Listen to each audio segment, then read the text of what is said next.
Ngayon, magsisimula na ang paghahanda. Oo. Laki.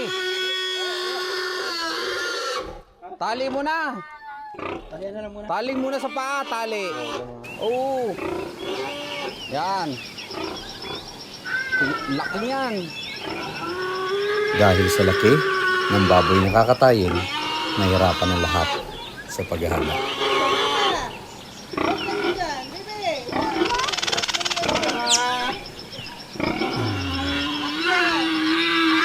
Pitong tao ang nagtutulong-tulong Laki pala nito. para may tumba ang napakalaking baboy na ito. Madaling Tingnan iboli sa ang picture, pagkaan. talagang malaki.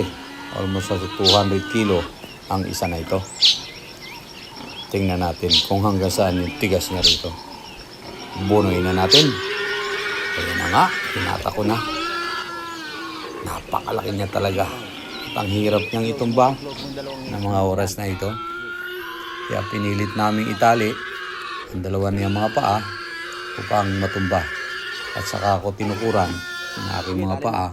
Sabay-sabay kaming nagtulong-tulong para may tali lahat ang kanyang mga paa. Dahil hindi natin kayang itumba hanggat nakatayo pa siya. Dalawa sa unahan. Kita nyo mga kamay na lahat na haros ay nakatapak Oo. at nakakapit Yung dalawang paro. sa baboy na ito sa sobrang laki. Kasi pagka pinagkakan niya.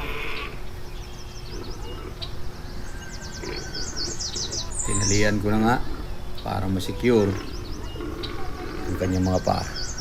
Dahil baka makapiglas at makatalon, ay makatakbo pa.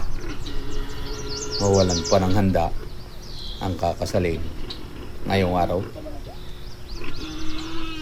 Ito ang napakagandang senaryo sa tuwing may handaan dito sa probinsya.